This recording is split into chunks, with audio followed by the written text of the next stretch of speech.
Welcome into the GigEm247 Sports Podcast. I am Andrew Hattersley, joined by Carter Karels. Carter, we got a lot to get to today. A little spring practice, which got underway on Monday. Texas A&M Basketball saw their season come to an end last week, Thursday, but we'll chat a little bit as they now head into an important offseason, looking to build off their first NCAA tournament appearance. Carter, how you doing? Great, man. Happy with football starting.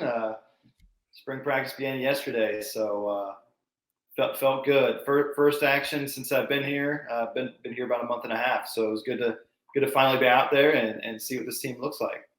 Noticeable buzz around yesterday. I know everybody was eager to hear from Jimbo Fisher, and we'll certainly get into that. First time he's held a press conference since Bobby Petrino was hired as the offensive coordinator, since they added a couple transfers in the offseason in Tony Grimes, Sam McCall, and Tyron Smith. Now, Tyron Smith, Jimbo Fisher shared, is weighing whether to stay at A&M or go back to UTEP, which is not ideal. It does happen at times in transfers where guys kind of, change their mind and have a tough time adjusting to a new surrounding. So certainly not something you want to see, but we'll continue to track that.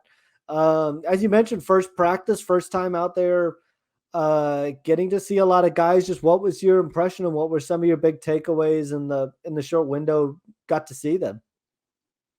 Well, the obvious disclaimer you always have to use is, okay, it's practice number one. They're not wearing pads. They're only wearing helmets. There's no contact. So it's really just a first impression game, right? Like, it's just, okay, who looks bigger, who look fast, who kind of catches your eye, right? And this was my first practice I ever got to watch of A&M. So, I didn't really have the frame of reference with A&M, but I did have the comparison that I could make with what I've seen at Notre Dame and Florida State, two different schools that I've covered, two different schools that in the years I covered them, they all had at least a 10-win season. So these are great teams we're talking about. And really the thing that just jumped out to me right away is just the size of this team. I talked about, hey, these are 10-win teams I've covered, but they were not as big as this team. Like, getting to see that defensive line in person with Walter Nolan, McKinley Jackson, Jamar Stewart, all these guys, like, I was just, whoa. I mean, the way that these guys moved, it was really impressive to see. Walter Nolan was number one for me as far as the guy who jumped out to me the most on defense.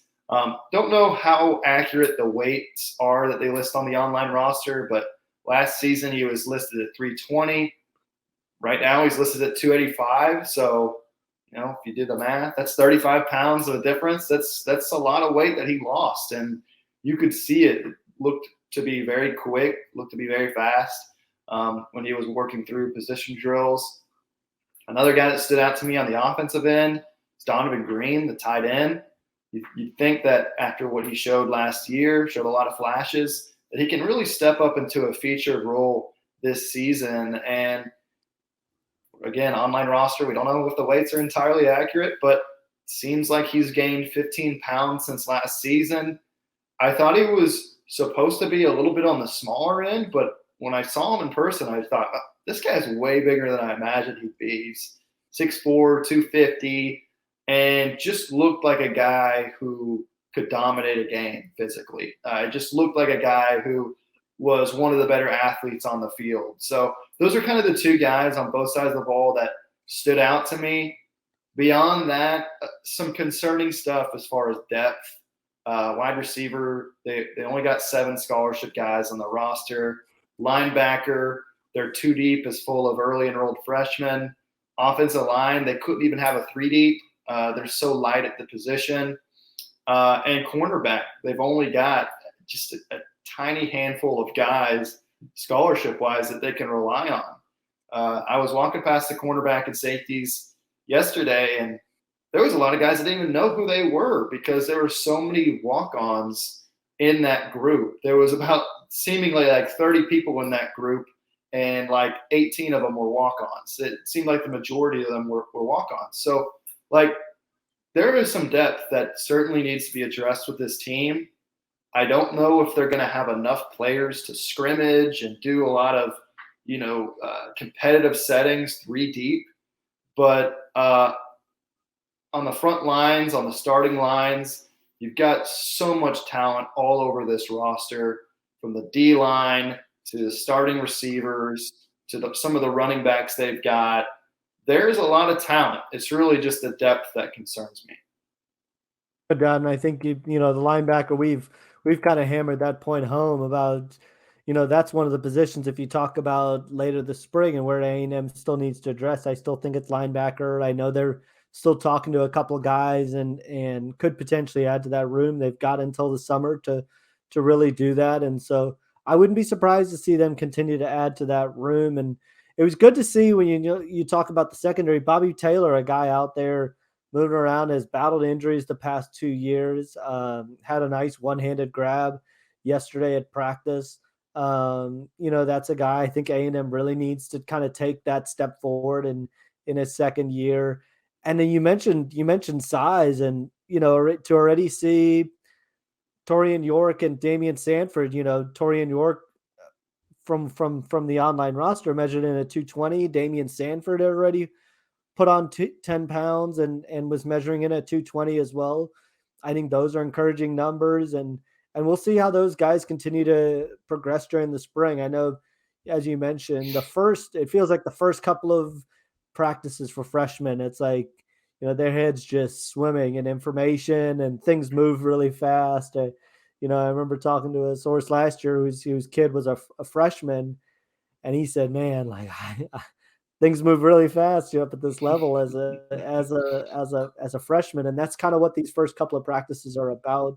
Now A&M will be practicing on basically a half field when they go to Kyle because of the construction that's going on inside of Kyle Field. So that is one thing. At least the spring game is going to look a little bit different this year. You mentioned Walter Nolan looked great. Good to get Gabriel Brownlow-Dindy out there as well. He obviously got hurt last year in the Under Armour All-American game. Was looking to see how he was kind of moving around and looked to me moving really well.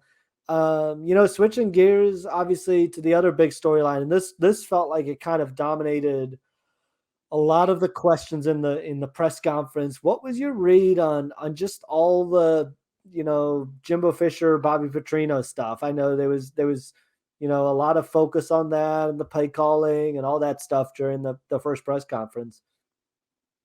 Man, I'm telling you, it seemed like such a sore subject to Jimbo Fisher. It was almost like bringing up an ex-girlfriend or something, because anytime Bobby Petrino was mentioned in that press conference, someone that we hadn't asked him about all offseason, this was really our first opportunity. Very short, very contentious, and a lot of non-answers. I felt like we came into that press conference with questions about a lot of things related to the changes that have been made since last season and the direction of the program. And I didn't feel like I came away with that press conference with a lot of answers and a lot of encouragement either. There was a lot of just weird answers. And for an example, they asked about the play calling, who was going to take over that. Jimbo at first said, well, we'll figure that out or something like that. And then we'll go through it as we go. And then after that, he's like, oh yeah, Bobby's going to take it. And I'm like, are you sure about that? Because, I feel like if that's a definitive yes, you would have just said yes. And I think that's the intention of him. He wants that to be the case, but he doesn't want people talking about it. He doesn't want that to be a key storyline. The first question he was asked was about how the scheme has changed, how the offense has changed. He was very defiant about, hey, we're not talking about scheme. Like that has nothing to do with what's happening. This is all about execution, which is a word that has become infamous around these parts. But it just seemed like a dig is a dig, right? A dig is a dig. He just didn't want to talk about the subject. Unfortunately for him, it's all anyone wants to talk about around here, because after last season, I think it became very clear that the offense needed to make some changes and improve in a lot of different ways. So we'll see if he'll warm up throughout the offseason. But that was our first talk with him in 3 or 4 months, and I never seen anything quite like that. Usually you see that when a coach has a brutal loss, or one isolated question that might be unfair, or someone doesn't like, they'll have kind of that sassy retort. But it was the entire time from the first question, and I didn't think anything was particularly unfair. So I was a bit caught off guard. Again, that was my first Jimbo Fisher press conference. I have watched others in the past, so it's not like I don't have any frame of reference, but I get it when it's in the season and it's 5-7 and all that, but to kick off the spring, it was a little bit of a surprise. Yeah, and I think I will say, it was a weird answer where he kind of said, we'll see, we'll go as it goes, and we'll go through that as we go, as he said, and then said, yeah, the plan is to have Bobby Petrino call plays and do all that. I did think it was encouraging.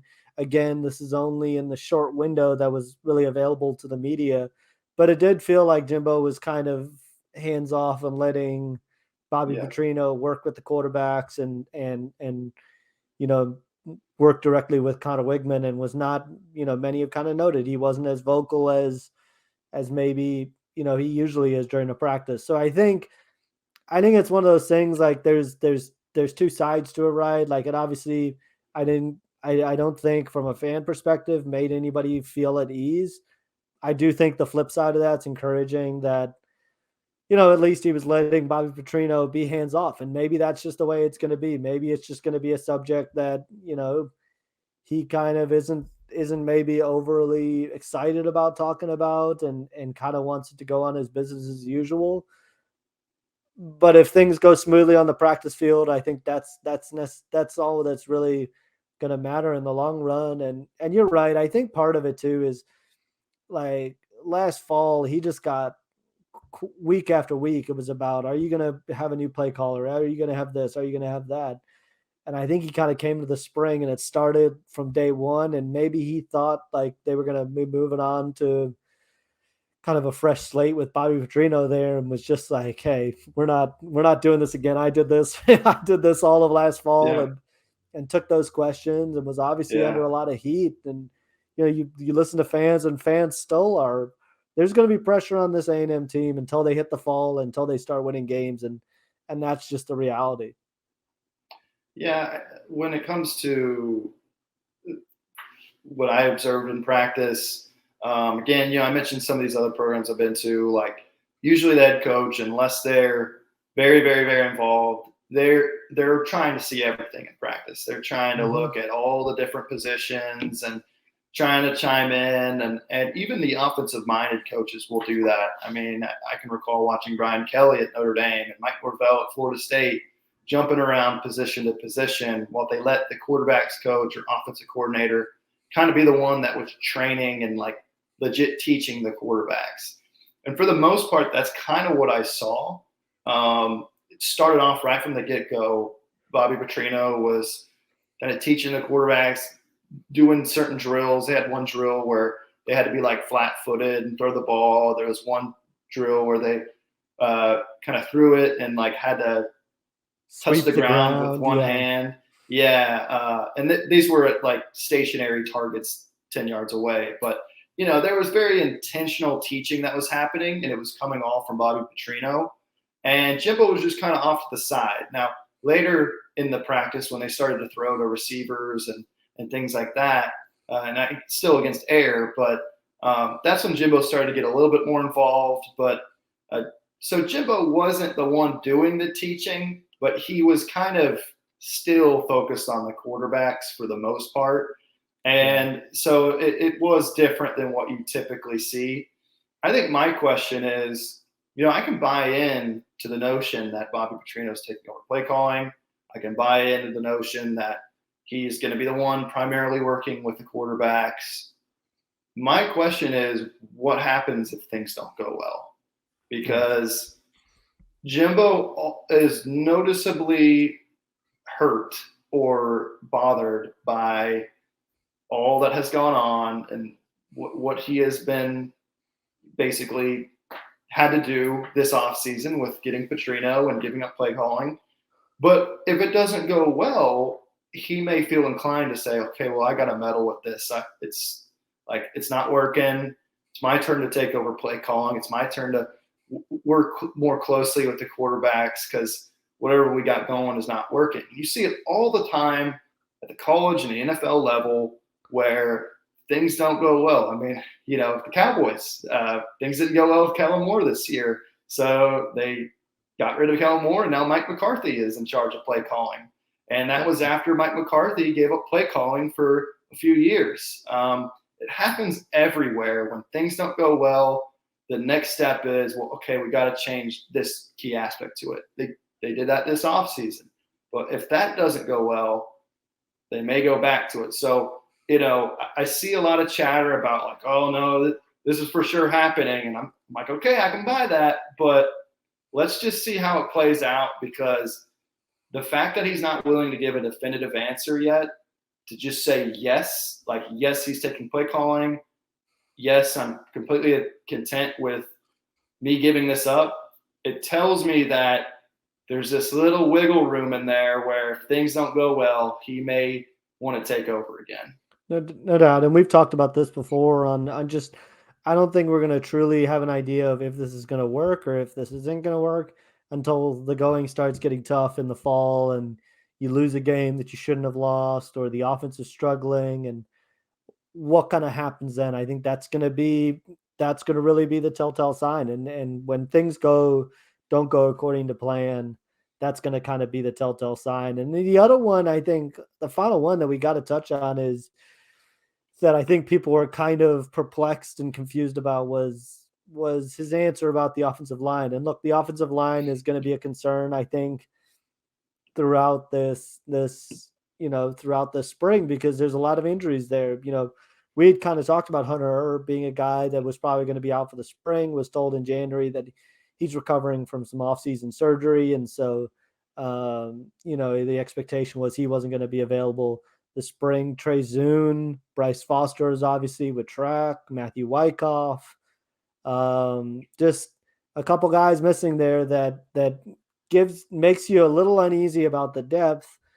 Jimbo was then asked about Steve Adazio being brought back for another year and kind of said, well, he's a good coach. Like, it was a bad year last year, and he certainly kind of didn't shy away from that part, but just said he's a good coach. And I think a little more, to your point, right? Like a little more explanation, like, well, I've seen him in this sort of setting, and, I've watched him coach for years, and, these are the things that went wrong in the offensive line last year. And maybe like a little more opening up on just the introspection about what went wrong, I think would have given people more clarity about the decision-making process to have Steve Adazio come back, because that's another just major question mark for A&M this year. And that position group's under a lot of pressure. I wanted to wait until I kind of saw the group with my eyes. And, there's a couple different positions you can be a little concerned about: linebacker, cornerback. Those positions you're more concerned about the depth.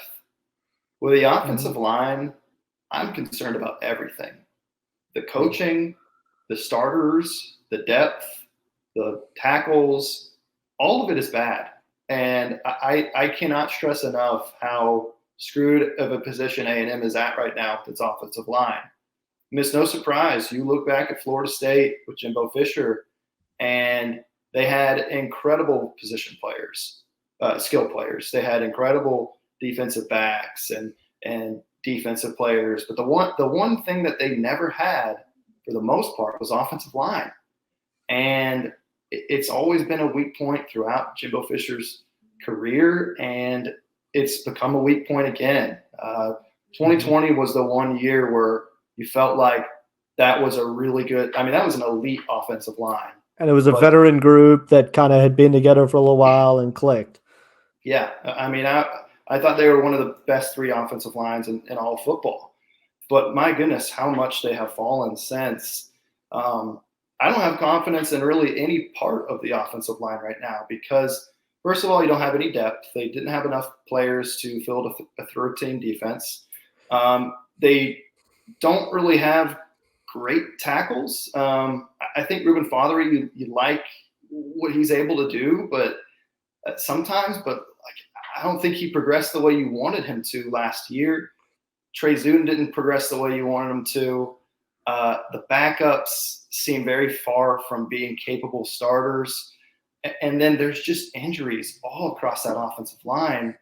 And there's no help coming up from the trenches, or there's no help coming up from the pipeline. And then I can't talk enough about the injuries. It seems like almost all of the offensive linemen struggle with injuries. And I just look at that group and I say, my gosh, this is a group that will be playing a walk-on before we know it in November with the concerns they've got injury-wise and depth-wise. I just have no confidence in them. I think it's the worst position group on the whole team. And then you couple that with the coaching. I don't think Adazio showed anything last year to inspire much confidence.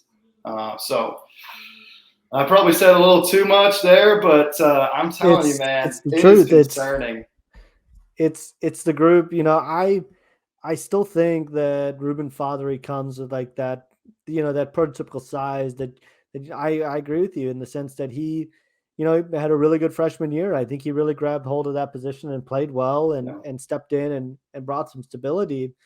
And then last year just didn't really take that next step that you thought he was going to be able to take. This time last year, we were sitting there thinking, this offensive line returns Layden Robinson, returns Bryce Foster, returns Ruben Fothery, could return, a guy like Jordan Spasovich Moko.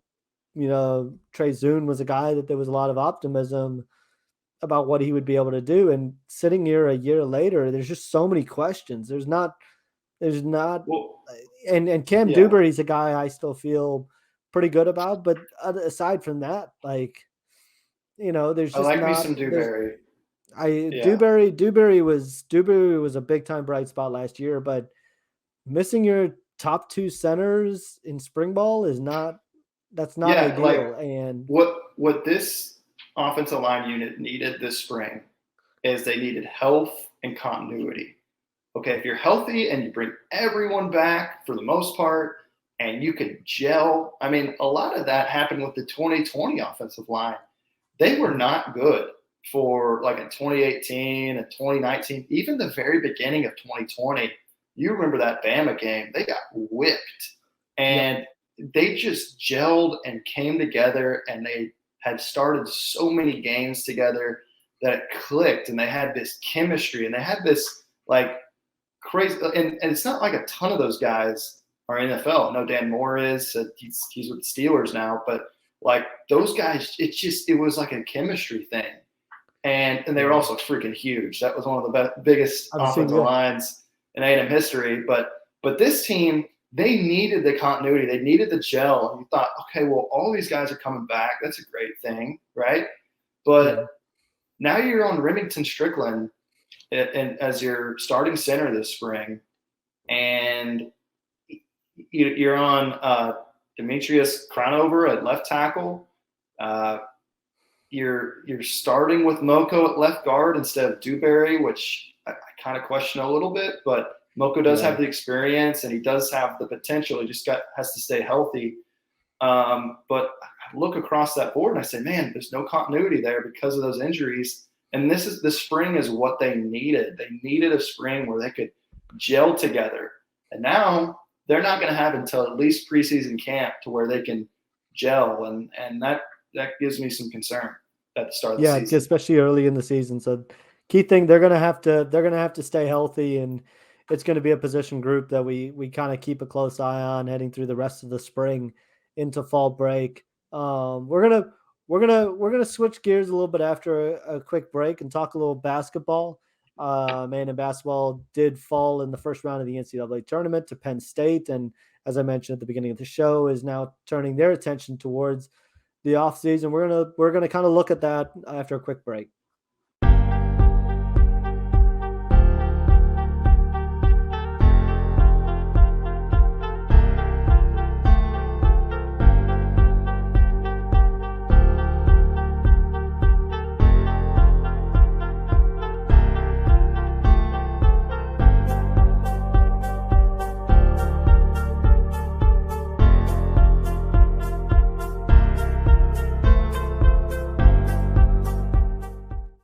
Welcome back into the GigEm247 Sports Podcast. I am Andrew Hattersley, joined by Carter Karels. Carter, I guess one way to put it, disappointing end to a really successful basketball season. You were obviously out in Des Moines for the game. Impressions of what you saw and kind of what went wrong there. Yeah, I don't want to take away too much from the season that they had. I truly thought it was a season to remember for A&M, at least a regular season to remember, just with the way they battled back. And I thought Buzz Williams really did deserve SEC Coach of the Year. It was good to see him win that. But that team we saw all season is not the team we saw against Penn State. They just played entirely different. They were heavily reliant on the three. They didn't get to the free throw line, and they didn't get anything at the rim. And that is totally against the formula they have used all year of getting the line, attacking the rim, not shooting that many threes. So offensively, I didn't really know what I was watching. And then defensively, I just couldn't believe the game plan. You looked at this team. I was joking with a friend. It kind of reminded me of like the Cavs with LeBron, where you got this one ball dominant beast and Jalen Pickett like LeBron, and then you've just got a bunch of perimeter guys that he kicks it out to, and that was their formula. Was they had Jalen Pickett bring it into the paint, and depending on what A&M's defense did, that would dictate his decision making. And man, did he have an incredible game, as did Andrew Funk, who, my goodness, he went thermonuclear on the Aggies. But what I didn't like about the game plan is they switched 1 through 5 pretty consistently. And, I'm no genius when it comes to basketball, but you could clearly see how much they were taking advantage of that and hunting certain matchups, Wade Taylor being the one at the beginning of the game. And that's really what killed A&M early on, is Wade Taylor picking up 2 early fouls, having to be on the bench for the most of the second half, really took the offense out of rhythm. I mean, you think about the first 8 minutes of the game, and it was a pretty close game. It was like 13-12. But once they got Wade Taylor in foul trouble, it became this offense that can't do anything, and this defense that anytime it gave up anything, it just felt like a dagger in the heart. It just felt like every three that went in was a dagger because they couldn't find much offense. So they're hunting those matchups, and it just worked to perfection for them because Pickett could get matched up on a guy who couldn't guard him as well. And then if A&M doubled him, boom, here's kicking it out to a guy that can't miss. Certainly they got them in rotation a lot, and A&M's defense just looked all out of sorts. And I was hoping that they would adjust. I was looking forward to seeing, okay, they come out in some sort of zone. Do they mix it up with the switching?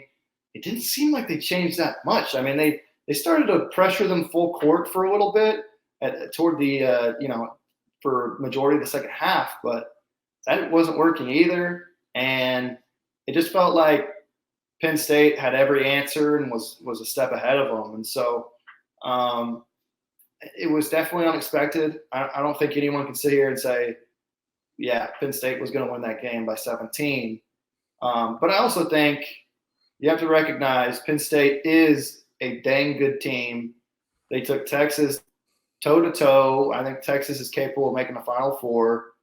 And Penn State shot awfully against Texas. Andrew Funk regressed to the mean against Texas, and they still almost beat them. And so as much as this loss had a lot that you can pick and pry and say, good gosh, what was the game plan? What was this? What was that? It's still an awesome season. And, I get it. Like, I think you have to be a little bit in the middle. Like, some people will tell you, oh, this is why Buzz should be fired because it's only one tournament in 4 years and da-da-da. I'm like, okay, did you see what he did in the regular season at all? You know that this is the second SEC Coach of the Year that he's won in 4 years. Like, that's pretty dang awesome. But on the other side, this talk of well, let's give him a raise. I'm saying, okay, did you guys learn anything from Jimbo Fisher? Like, don't Yeah. overreact for a year. He's already paid a lot of money.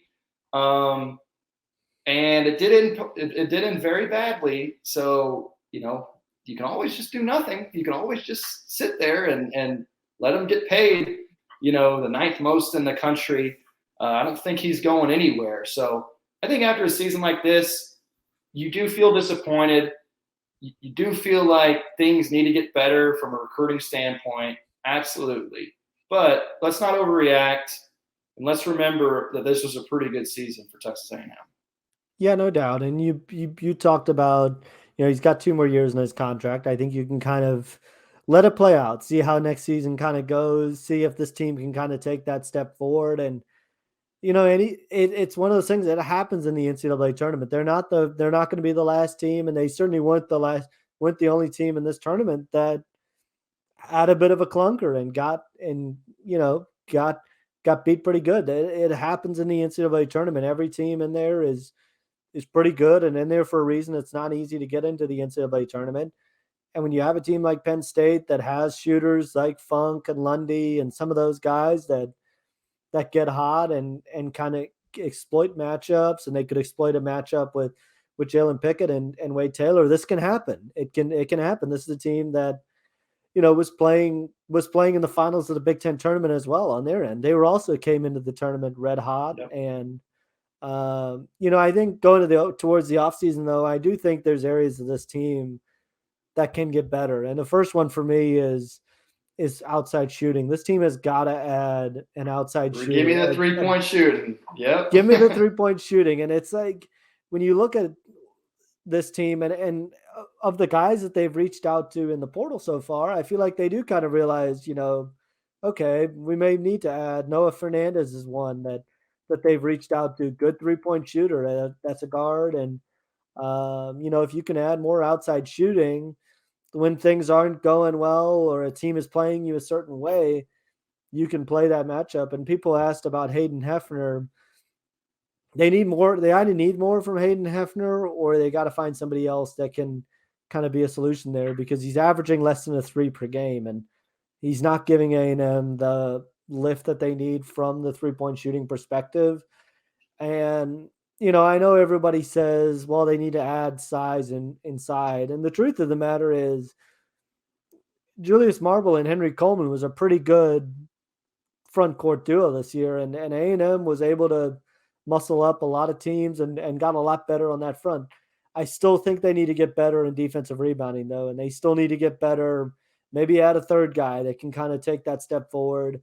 And you're going to get step forward. You've got another couple of years of Anderson Garcia. You've got Solomon Washington, who had a really good freshman year and can now kind of take that step into the sophomore year. I think this team is building in the right direction. They've got a lot of pieces coming back. I wouldn't expect, outside of maybe some guys on the bottom of the bench, to maybe go look for other opportunities. You're going to have a lot of guys back next year.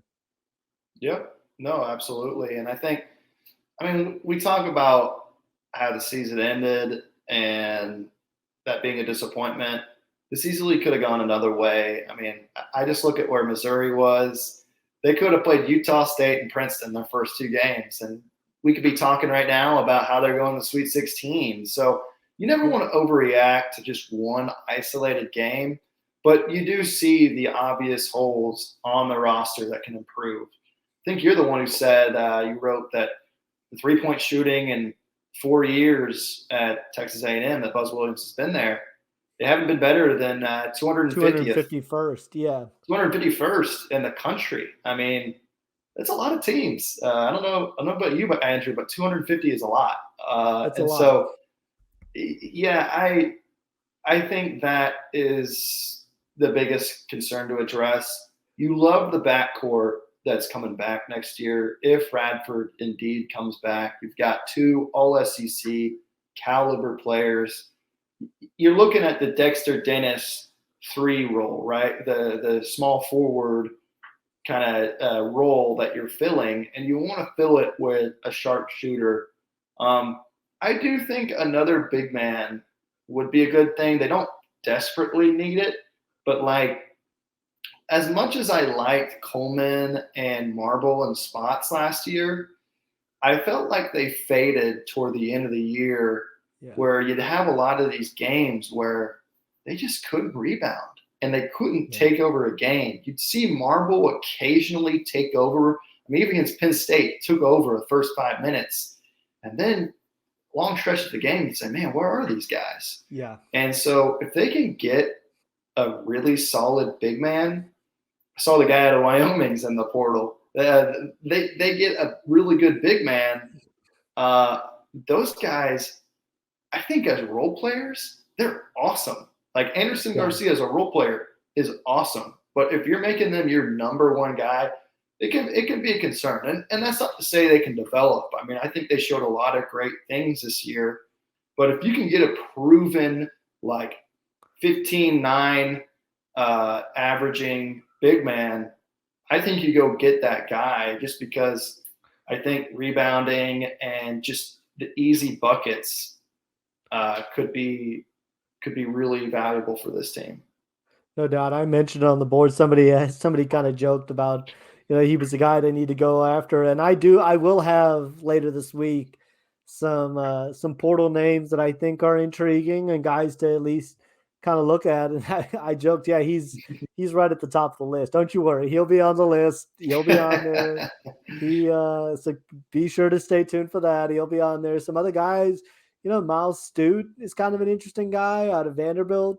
A&M got a good look at him earlier this year, lit them up for 22 points, season high, 22 points, had 7 threes in that game, almost single-handedly won that game in College Station. I think 7 threes. Kind of a stretch guy. Like, man, he's a guy that you look at and you're like, okay, that's the type of guy that if you can add somebody like that, it's a good ad. So certainly going to be an interesting offseason, and we'll be sure to have you guys covered over on GigEm247 and here on our GigEm247 Sports YouTube page as spring practice gets rolling, baseball gets into conference play. Look at a rebound from a series loss to LSU. We'll certainly be diving in a lot more to that now that they're into SEC play. And be sure to stay locked in on the GigEm247 Sports YouTube page and on our Spotify and iTunes. If you like our content, be sure to give us a 5-star review and subscribe to the channel. It'll give you a notification every time a new video or podcast drops. And so until then, we'll see you guys soon.